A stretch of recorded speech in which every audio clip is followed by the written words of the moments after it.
हा अरे माधुरी हत्तीचं बोलतोय ना, माधुरी दीक्षितचं नाही ना. त्या माधुरी हत्तीच्या बद्दल सुप्रीम कोर्टाने निकाल दिला आहे. आपण संविधान कायद्याने देश चालवतो. तुला आठवत असेल माग आपल्या पुणेकरांना, महाराष्ट्रातल्या जनतेला गाडी बैलगाड्याच्या शर्यती किती आवडायच्या.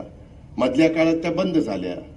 पुन्हा आपण सारखं सारखं तिथं नीटपणे सुप्रीम कोर्टामध्ये चांगल्यात चांगले वकील देऊन तिथं मांडलं आणि ते पुन्हा सुरू करून आणलं. हे तुम्हाला माहिती आहे.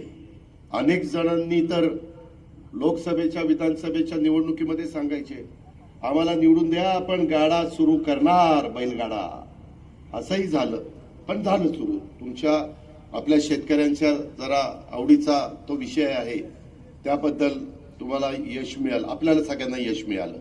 आता ही हत्ती त्याच्यामध्ये कायदा वेगळा आहे. तुम्हाला माहिती आहे मागच्या काळात मनेका गांधी ह्याबद्दल खूप जागृत असायच्या. त्यांना कुणी सांगितलं अहो गावामध्ये भटकी कुत्री जरी पकडायचं म्हटलं तरी देखील त्याला बंदी होती.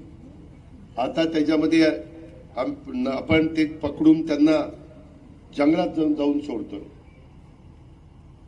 बिबट्यांच्या मदतीला. बिबट्यांची दोस्ती व्हायला तिथं पाठवतोय आपण त्यांना. तशा पद्धतीनं सुरू केलंय. शेवटी तुम्हाला मला जसा जगण्याचा अधिकार आहे तसा पक्ष्यांनाही जगण्याचा अधिकार आहे आणि प्राण्यांनाही जगण्याचा अधिकार आहे. त्या प्रकारे त्या हत्तीणीचं झालं आणि म्हणून ती गेली. बाबा लय शेजला हत्तीणीचं लागलंय बाबा.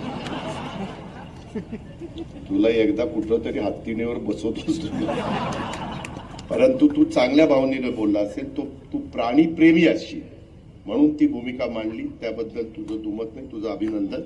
पण मी पण त्याच्या खोलात गेलेलो होतो. अनेक ठिकाणी पूर्वीच्या काळामध्ये वेगवेगळे राजे रजवाड्याच्या ठिकाणी हत्ती असायची. त्याला आता बंदी केलेली आहे आणि त्यामुळे ही अडचण आली.